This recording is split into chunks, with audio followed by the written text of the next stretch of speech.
नमस्कार, स्वागत है आपका। मैं हूं आपके साथ संजय यादव और आप देख रहे हैं यंग इंडिया। आज हम आपको सिरोही से यंगिस्तान की आवाज को आपके सामने लाएंगे।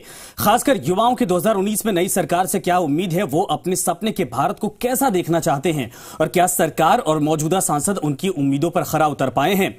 इन्हीं तमाम सवालों को लेकर सियासी नब्ज टटोलने की कोशिश करेंगे। यंग इंडिया की टीम आज सिरोही जिले के माधव यूनिवर्सिटी कैंपस में युवाओं के बीच पहुंच गई।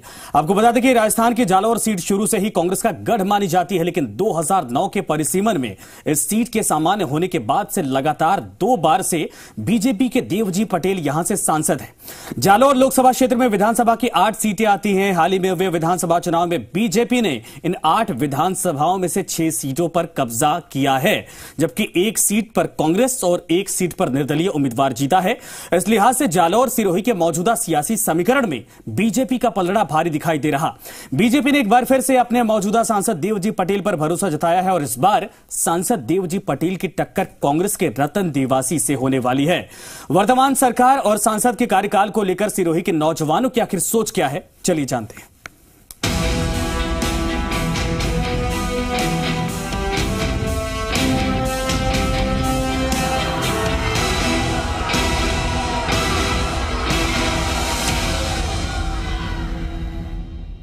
नमस्कार, मैं हूं साकेत गोयल और यंग इंडिया में आपका स्वागत है। यंग इंडिया की टीम एक बार फिर पहुंची है सिरोही जिले में और हम खड़े हैं माधव यूनिवर्सिटी में। यहां जानते हैं युवाओं से लोकसभा चुनावों के बारे में कि युवा क्या कहते हैं लोकसभा चुनावों को लेकर, क्या उम्मीदें हैं इनकी सरकार से। इसी को लेकर हम 5 क्वेश्चन इनसे करेंगे और 5 क्वेश्चन पर जानेंगे इनसे जवाब। हमारा पहला क्वेश्चन होगा कि 2019 में ये देश में कैसी सरकार चाहते हैं।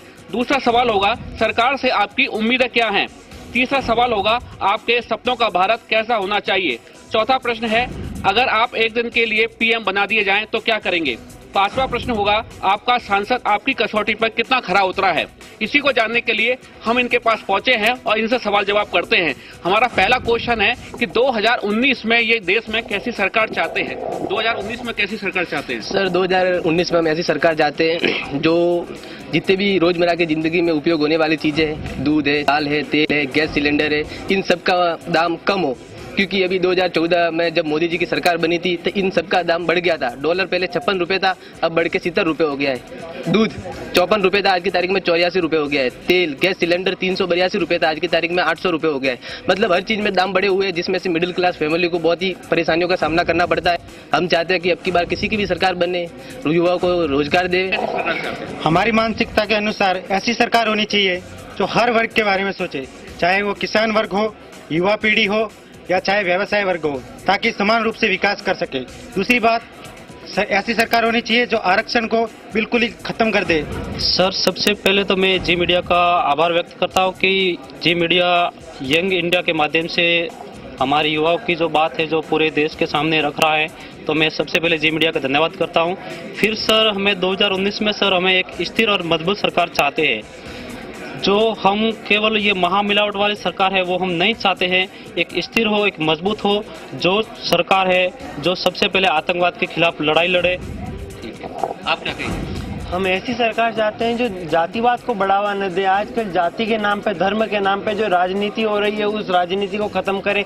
धर्म के नाम पर राजनीति नहीं होनी चाहिए। अब हमारा दूसरा सवाल है कि सरकार से आपकी उम्मीदें क्या हैं, सरकार से युवाओं की उम्मीदें क्या हैं। आपकी क्या उम्मीदें हैं सरकार से? सरकार से मेरी ये उम्मीद है कि जो आरक्षण है उसको खत्म किया जाए। मैं एक राजपूत फैमिली से हूँ, तो बहुत मैंने देखा है कि जो मेरे साथ पढ़ रहे हैं SC ST के, उनकी जॉब लग जाती है और हमारे राजपूतों में नहीं लगती। तो सबको एक समान रखना चाहिए, तो आरक्षण खत्म कर देना चाहिए, राजपूतों भी आरक्षण देना चाहिए। आपकी क्या उम्मीद? मैं चाहती हूँ सरकार से कि कोई भी सरकार आए, बट उन सभी जो भी किसान वर्ग है, जो भी पिछड़ा हुआ वर्ग है, उनको आगे उनके बारे में सोचा। आजकल जो यंगर्स है उनको एम्प्लॉयमेंट की बहुत ज्यादा वो प्रॉब्लम रहती है, तो ज्यादा से ज्यादा सरकार को यही करना चाहिए कि जो यंगर्स है उनको एम्प्लॉयमेंट देना चाहिए। क्या सरकार से उम्मीदें रखते हैं? हम सरकार से उम्मीदें रखता हूँ कि वो एक आरक्षण सबसे पहले खत्म करे, ताकि जो अब अपर लेवल के जो अपर कास्ट के लोग हैं उनको आरक्षण, उनको नौकरी मिले। आपकी क्या उम्मीद है? कास्ट सिस्टम हटा देना चाहिए और जिन विलेजों में फैसिलिटीज नहीं है उनमें फैसिलिटीज पहुंचानी चाहिए। काफी लोग मरते हैं, मेडिकल फैसिलिटीज नहीं होती कि इन गाँव में ना गवर्नमेंट कॉलेज है, ना गवर्नमेंट स्कूल है, ना गवर्नमेंट हॉस्पिटल है। तो जिन लोगों को अच्छी फैसिलिटीज नहीं मिल पाती, ना प्रोवाइड हो पाती, ना स्टडीज में अच्छे कर पाते हैं, उन हर गाँव में मतलब मेडिकल फैसिलिटी हो। मेरी यह है कि सरकार को साक्षर भारत बनाना चाहिए, एकदम साक्षर भारत के अनुसार होना चाहिए। सरकार को अपनी गरीबी को हटाना चाहिए।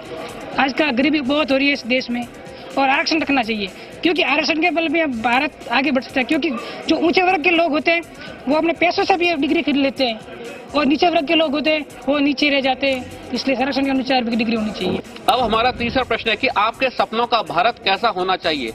युवाओं के सपनों का भारत कैसा होना चाहिए, इसी को जानते हैं।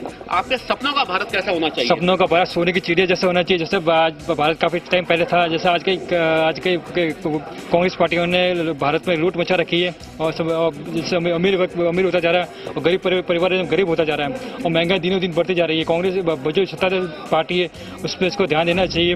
आप बताइए, आपके सपनों का भारत कैसा होगा? हमारे सपनों का भारत ऐसा होना चाहिए जहाँ किसी भी परिवार को, किसी भी जाति को, किसी भी धर्म वंश को समानता की नजरों से देखा जाना चाहिए। कोई भी अगर कोई बाहर जो महिला वर्ग है वो किसी भी समय बाहर निकले तो उनको खतरा नहीं होना चाहिए। सभी सुरक्षित महसूस करने चाहिए। इस भारत के अंदर कोई भी ऐसा नहीं हो कि किसी के ऊपर कोई दबाव हो, किसी के ऊपर किसी का जो प्रेशर हो, ऐसा नहीं हो। सब स्वतंत्र होने चाहिए, सबको समान अधिकार प्राप्त होने। सभी को जाति विशेष पर जो ऊंच नीच होती है उसको खत्म किया जाए, और जो आर्थिक स्थिति में सुधार होना चाहिए। ये कह सकता हूँ कि जैसे पहले भारत सोने की चिड़िया कहलाता था, बस उसी भारत की कल्पना करूंगा। महंगाई, बेरोजगारी जैसे भयंकर समस्या है, जो ज्वलन समस्या बनके उभर रही है, इन समस्याओं का निदान हो और ऐसी समस्याओं से निजात पाया जाए, ऐसे भारत की कल्पना करूंगा। आपके सपनों का भारत कैसा होना चाहिए? हम हमारे सपनों का ऐसा भारत चाहते हैं जिसमें असामाजिक तत्वों को बिल्कुल भी जगह नहीं दी जाए, और जो भी आतंकवाद की वकालत करते हुए हमारे भारत में रहकर उनके लिए विरुद्ध कानून बनाया जाए, उनको बिल्कुल देश से बाहर किया जाए। इंडिया को पॉल्यूशन फ्री होना चाहिए, और यहाँ पर जो भी जो लोग हैं उनको मतलब किसी भी तरह का गंदगी नहीं करनी चाहिए कहीं भी, और जो महिला वर्ग है उनको सुरक्षित महसूस होना चाहिए।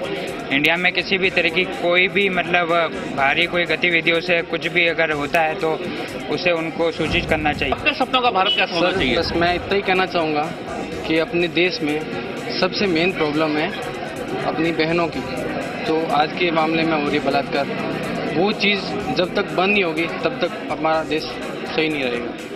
अब हमारा चौथा प्रश्न है कि यदि आपको एक दिन का पीएम बना दिया जाए तो क्या करेंगे? तो इनसे पूछते हैं कि यदि इनको एक दिन का पीएम बना दिया जाए तो ये क्या करेंगे? आपको एक दिन का पीएम बना दिया जाए तो क्या करेंगे? सर, पहली बात तो ये है कि एक दिन में टाइम कम होता है, तो वो उस टाइम से मैं काम करूंगा। सबसे पहले मैं बहुत सारे जैसे आबू रोड में ही है बाल मजदूरी करवा रहे हैं होटलों वगैरह पे, तो मैं खुद एक्शन लूंगा उनके खिलाफ, और मैं खुद जाके उनके खिलाफ जो बाल मजदूरी करवा रहे हैं उनको उनके खिलाफ कार्रवाई करूंगा। यदि आपको एक दिन का पीएम बना दिया जाए तो क्या करेंगे? सबसे पहले तो वो है बेरोजगारी आज के टाइम में बहुत ज्यादा बढ़ रही है। जो पढ़े लिखे युवा है उनके पास जॉब नहीं है। सबसे पहले जो बेरोजगार युवा है उनके लिए कुछ करना चाहिए, उनके लिए जॉब की खास तौर जॉब के लिए कुछ करना चाहिए। सबसे पहले जो पिछड़े लोग हैं उनको वो दर्जा दिया जाए, जो मतलब आज के ऐसे लोग हैं जो पैसों के लिए नेता लोग बन तो जाते हैं, लेकिन जो पिछड़े हुए लोग हैं उनको कुछ नहीं, अपनी जेबें भरने में लगे रहते, तो उनको वो मौका दिया जाए जो भी आगे बढ़ सके। युवा पीढ़ी जो उन लोगों में ऐसी युवा पीढ़ी है जो अपने आप को साबित कर सकती, तो उनको वो मौका मिले। और दूसरा, जो युवा वर्ग है उनको जो शिक्षा के अंदर जो पिछड़ापन मिल रहा है तो उनको आगे बढ़ने के लिए वो सुविधाएं मिलनी चाहिए। जो आप बताइए। जी सर, सबसे पहले मैं एक दिन का पीएम बनता हूं तो सर आरक्षण, सबसे पहले आरक्षण खत्म करूंगा, क्योंकि सबसे ज़्यादा नंबर ला रहे वो भी आरक्षण की वजह से कम नंबर ला रहे वो पीछे रह जाते हैं। मेरा मुद्दा यही रहेगा सर। आप क्या कहेंगे? सर, सबसे पहले तो सर मैं जो कश्मीर में धारा 370 है उसके खिलाफ अध्यादेश जारी करूंगा सर। उसके बाद सर मैं ये चाहूंगा कि जो प्रेजेंट के अंदर जो प्राइवेट सेक्टर है उस पर किस तरीके से डेवलपमेंट किया जाए कि कल कारखाने जो है इंडस्ट्री है उसको इतना बढ़ाया जाए कि जो लोग सरकारी के पीछे भाग रहे हैं उसकी जगह वो अच्छे से अच्छा पढ़ाई करके वो प्राइवेट सेक्टर में जाए। आप क्या कहेंगे? सर, इंडिया अभी भ्रष्टाचार के लिए बहुत पीछे है। भ्रष्टाचार पूरा खत्म हो जाए तो इंडिया विश्व में आगे पहुंच सकता है, जो अच्छे स्टार लेवल पे काम नाम आ सकता है इंडिया का। इसलिए मैं चॉइस करूंगा कि इंडिया को भ्रष्टाचार पूरा मुक्त करवाए, और जो अभी आतंक का हमला हो रहा है वो इंडिया के पास वीटो पावर नहीं है, वो वीटो पावर प्रधानमंत्री से यही निवेदन है कि वीटो पावर मिलना चाहिए। अब हमारा 5वां प्रश्न है कि आपका सांसद आपकी कसौटी पर खरा उतरा या नहीं। तो इसी को जानते हैं युवाओं से, आपका सांसद आपकी कसौटी पर खरा उतरा? हमारा सांसद हमारे कटौती पे खरा नहीं उतरा, क्योंकि हम पिछले 10 साल से जालोर सुरेश सीट के लोकसभा सांसद देवजी पटेल है, जिन्हें काफी टाइम हो गया देखा हुआ। सुरेश की जनता ने ना तो देखा है और नहीं सुरेश की जनता का सबसे बड़ा मुद्दा रेल का मुद्दा है। आप बताइए सर। मेरा एक ही मुद्दा है सर, जिस तरीके से सफाई उद्यान स्वच्छता के बारे में जो बातें कही जा रही थी सर केंद्र के अंदर, वैसा सर ये ग्राउंड लेवल पे उतना काम नहीं हो पा रहा है सर। आज मैं देखूंगा सर सांसद लोग कभी दौरा नहीं कर रहे हैं सर जिले का कि भाई आए सफाई के जो बजट आ रहा है सफाई के लिए वो लगाया, तो सफाई का बजट है कहाँ सर? सफाई का बजट दिखता ही नहीं हमको। अब वो ग्राउंड पे दिखना चाहिए, नालियां साफ होनी चाहिए, नालियों की सफाई होनी चाहिए, घरों का जो कचरा है उसके लिए जो गाड़ियों का व्हीकल्स जो फैसिलिटी बाकी जो अदर सिटी में हम देखते हैं, जिसको हम देख रहे हैं कि जैसे उदयपुर हो गया, जयपुर हो गया, वहां जैसी फैसिलिटी वो यहाँ सिरोही में क्यों नहीं है सर? तो ये बड़ा एक विशेष मुद्दा है सर। तो इन युवाओं ने बताया कि किन्हीं मुद्दों पर यहाँ पर सांसद खड़े उतरे हैं और किन्हीं मुद्दों पर नहीं। अब लेते हैं छोटा सा ब्रेक और ब्रेक के बाद फिर हाजिर होते हैं। किसान को कर्ज माफी नहीं मिलेगी, बड़े नेता लोग कर्ज माफी का फायदा ज्यादा उठाते हैं, लेकिन आरक्षण के लिए ये जरूरी है कि वो उन लोगों को मिलना चाहिए जो। स्वागत है। अब हम 5 मुद्दे हैं जिनको लेकर हम इन युवाओं के बीच में बहस करेंगे और इनसे जानेंगे इनकी राय क्या है इन मुद्दों पर। तो ये पहला मुद्दा जो है वो है कि देश में जो कर्ज माफी हो रही है वो कितनी जायज है, कर्ज माफी होनी चाहिए या नहीं, किसी भी तरह की कर्ज माफी कितनी जायज है। दूसरा सवाल होगा आरक्षण के बारे में आप क्या सोचते हैं। तीसरा मुद्दा है देश की शिक्षा व्यवस्था में क्या बदलाव की जरूरत है। चौथा सवाल है इस बार कौन सा मुद्दा ज्यादा प्रभावी रहेगा। 5वां मुद्दा है हर 5 साल में सरकार बदलने की परिपाटी कितनी ठीक है, आप उसको कैसा मानते हैं। अब हम पहले मुद्दे पे आते हैं कि देश में किसी भी तरह की कर्ज माफी कितनी जायज है। सर कर्ज माफी का देखा जाए तो एक तरीके से देखा जाए तो फर्स्ट थिंग तो ये रहेगी सर कि कर्ज माफी जो है वो जायज है, बट अगर ग्राउंड पे देखा जाए तो सर किन लोगों को के लिए कर्ज माफ किया जाए। पहले कर्ज माफी ऐसा नहीं है कि जो सारे किसान हैं उनका जब उनको सब सब्सिडी मिल रही है उसके बावजूद अपन कर्ज माफ और जाएंगे सर, तो गलत है। अब हमको ग्राउंड पे देखना पड़ेगा किस किसान को उसकी जो खेतों में जो नुकसान हुआ है उसके आधार पे उन्हें कर्ज माफी मिलना चाहिए।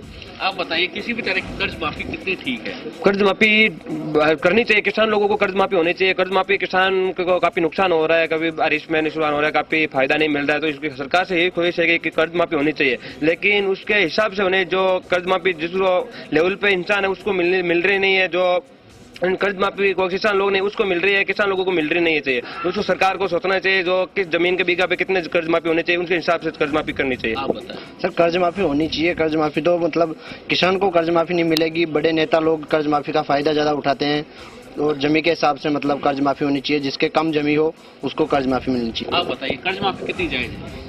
जी सर, मैं बताना चाहूंगा कि अभी जो वर्तमान सरकार ने जो कर्ज माफी का जो मुद्दा इस चुनाव से पहले लाया था वह मुद्दा बिल्कुल जायज ही गलत है, क्योंकि इन्होंने डिफॉल्टर किसानों के लिए तो ये मुद्दा अच्छा साबित किया है, और जिन्होंने इस जो लोग नॉन डिफॉल्टर हैं जिन्होंने ऋण भरने में समर्थ हैं उनके लिए तो माफ नहीं किया। तो मैं ये बताना चाहूंगा कि ये सरासर गलत है। डिफॉल्टर के लिए जो ऋण माफी की जा रही है ये बिल्कुल गलत है। वर्तमान सरकार की नीति है बिल्कुल सरासर गलत है। सर राहुल गांधी ने कहा था कि 10 दिन में पूरा कर्ज माफ कर देंगे राजस्थान के किसानों को, लेकिन किसानों के साथ धोखा हुआ सरासर, और पूरा कर्ज माफी नहीं हुई। कर्ज माफी किसी भी प्रकार से पार्टियों द्वारा राजनीतिक फायदे के लिए नहीं की जानी चाहिए।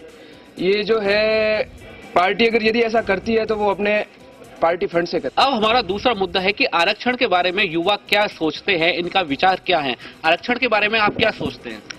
आरक्षण मतलब रिजर्वेशन सिस्टम अपनी कंट्री में बंद होना चाहिए, क्योंकि हर किसी को अपना राइट मिलना चाहिए। जरूरी नहीं है कि जो लोअर कास्ट वाले हैं उन्हीं को प्रेफरेंस मिलना चाहिए। आजकल वो भी आगे बढ़ गए लेकिन वो अपना काम ठीक तरह से करते नहीं है। जो जनरल कास्ट वाले हैं उनको उनका राइट भी नहीं मिलता, वो क्वालिफाइड है लेकिन उनको उनका पोजीशन नहीं मिलता, तो वो बंद होना चाहिए। इससे जॉब्स में प्रॉब्लम आ रही है। जो जनरल क्लास है उनको जॉब्स में मतलब जॉब्स नहीं मिल पा रही है, और लोअर क्लास वाले वो इतने क्वालिफाइड नहीं है, फिर भी मतलब फिर उनको इतना आरक्षण मिलेगा तो ना तो वो जॉब कर पा रहे हैं, और इससे मतलब जनरल क्लास को बहुत प्रॉब्लम आ रही है। देखिए सर, मेरे ख्याल से आरक्षण तो होना चाहिए, क्योंकि देश में वो जो ऐसे व्यक्ति हैं जो अभी भी शायद असहाय हैं, अयोग्य हैं, और they don't have money to get their self developed, तो उनके लिए आरक्षण होना चाहिए। लेकिन आरक्षण के लिए ये जरूरी है कि वो उन लोगों को मिलना चाहिए जो सच में इसके लिए योग्य हैं। अब योग्य कौन है इसका क्राइटेरिया मेरे ख्याल से हमें हमें व्यक्तिगत ना देख के हमें उन पहलू पे ध्यान देना चाहिए। ये जो कास्टिज्म है, SC, ST, OBC और अदर बैकवर्ड कास्ट, जनरल, हमें सिर्फ ना इनकम के बेस पर उनको आरक्षण देना चाहिए। क्या कहेंगे? जी सर, मैं ये कहना चाहूँगा कि जो आरक्षण है वो बिल्कुल खत्म होना चाहिए। अगर खत्म नहीं करे तो सर आर्थिक स्थिति के आधार पर आरक्षण देना चाहिए, ताकि सभी वर्गों को अपना जो अधिकार है वो सर मिल सके। जी, मैं तो ये कहना चाहूँगा कि जो डिजर्व करता है, जो स्टूडेंट अब मेहनत करके पढ़ रहा है, दिन रात एक कर रहा है, उस बेचारे को अगर जॉब नहीं मिला आगे जाके फ्यूचर में, तो ये उसके साथ नाइंसाफी भी होगी और मतलब आगे बढ़ नहीं पाएगा वो। आप बताइए। सर, आरक्षण मिलना जरूरी है, मिलना चाहिए, पर वंचित लोगों को मिलना चाहिए। जिन लोगों को जरूरत है उन्हें मिलना चाहिए। अब जिनके पास ऑलरेडी इनकम है, वो अपनी बेसिक यूटिलिटी पूरी कर सकते हैं, उनको आरक्षण की क्या जरूरत है। अब हमारा तीसरा मुद्दा है कि देश की शिक्षा व्यवस्था में बदलाव की जरूरत है या नहीं। देश की शिक्षा व्यवस्था में बदलाव की जरूरत है। बहुत बदलाव की जरूरत है, क्योंकि आजकल रट्टाफिकेशन पे ज्यादा जोर दिया जा रहा है और प्रैक्टिकल नॉलेज किसी को होती नहीं है। तो देश की शिक्षा में थोड़ा बदलाव होना चाहिए कि सारा रट्टाफिकेशन ही हो चुका है और प्रैक्टिकल कुछ नहीं करवाया जा रहा। सभी रट्टाफिकेशन पे नंबर दिए जा रहे हैं बस, और कुछ नहीं है। प्रैक्टिकल कुछ नहीं है, प्रैक्टिकल होना चाहिए। आप बताइए। शिक्षा में बदलाव बहुत ही जरूरी है, क्योंकि अभी तक गाँवों में शिक्षा नहीं पहुंची है और मतलब गाँव के ऐसे लोग है, मतलब है युवा साथी है, वो अभी भी अभाव में कृषि कर रहे हैं, मतलब पढ़ाई से मतलब ग्रसित है। इसीलिए शिक्षा का अभाव है और शिक्षा बहुत जरूरी है। शिक्षा हमको चाहिए सर। जो इस हिसाब शिक्षा व्यवस्था में सर ऐसा है सर कि अभी जो रोजगार, युवाओं को जो रोजगार नहीं मिल पा रहा है, इसका एक वजह है सर हमारा पाठ्यक्रम को जो शिक्षा का जो व्यवस्था करी गई पाठ्यक्रम के अंतर्गत, उसको बदलाव इसलिए करना चाहिए सर क्योंकि उनको प्रैक्टिकल नॉलेज पे ज्यादा फोकस करना चाहिए कि ऐसा प्रैक्टिकल सोर्स हो जो हमारे इंडस्ट्री में हम उस डिग्री को लेके जाएं तो हमको रोजगार ज्यादा मिले। यानी कि जो हमको शिक्षा व्यवस्था में जैसे बीटेक करके कोई बंदा जाता है तो उसको एक प्रायोरिटी पे जॉब मिल जाती है। यही देखा जाए कि BSc पास आउट जो बंदा होता है वो रोजगार के लिए घूमता है तो सर उसका एक तो उसको बजट पैसे भी इतने ज्यादा नहीं मिलते हैं सर, और एक तो क्या सर वो फंस जाता है कि वो रोजगार के लिए जाए तो कहाँ जाए। आप बताइए। ये जो लॉर्ड मैकाले वाली शिक्षा पद्धति वर्तमान समय में चल रही है, वाकई में भारत के लिए और भारत की संस्कृति को नुकसानदेह है। इस शिक्षा व्यवस्था को तो जड़ से ही खत्म कर देना चाहिए और वर्तमान समय में ऐसी शिक्षा व्यवस्था उसमें शुमार की जानी चाहिए जिसमें आध्यात्मिकता और नैतिकता दोनों का ही कहीं न कहीं वर्णन हो। तो उससे क्या होता है कि जो भी भावी हमारे युवा है वो आज शिक्षित तो हो जाते हैं लेकिन भटक जाते हैं। वो इसलिए भटकते क्योंकि नैतिकता और आध्यात्मिक शिक्षा का अभाव है। अब हमारा चौथा प्रश्न है कि इस बार लोकसभा चुनावों में कौन सा मुद्दा ज्यादा प्रभावी रहेगा। इस बार लोकसभा चुनावों में कौन सा मुद्दा ज्यादा प्रभावी रहेगा? ज्यादा चुनाव में यह प्रभावी रहेगा कि जो आतंकवाद है, पुलवामा हमला हुआ, यह प्रभावी रहेगा। और राफेल की वो फाइलें जो चोरी हो रही, नरेंद्र मोदी बता रहा है जो संसद में राफेल की चोरी फाइल हो सकती है, वो देश का क्या मतलब रख सकता है। इसके लिए यह राफेल का ज्यादा मुद्दा रहेगा आपकी बार चुनाव में। आप क्या कहेंगे? आतंकवाद के खिलाफ मतलब आतंकवाद को खत्म करना चाहिए जड़ से। जो भी आतंकवाद है उनको जड़ से खत्म किया जाए। कौन सा मुद्दा ज्यादा प्रभावी रहेगा? सर वैसे तो कई मुद्दे जैसे भ्रष्टाचार है और जम्मू कश्मीर में जो आर्टिकल 370 है और अयोध्या में राम मंदिर है सर, लेकिन सबसे अहम मुद्दा अब की बार रहेगा वो सर आतंकवाद का रहेगा। अब हमारा पांचवा मुद्दा है कि हर 5 साल में सरकार बदलने की परिपाटी कितनी ठीक है। जो 5 साल में सरकार बदलने की परिपाटी है वो कितनी ठीक है?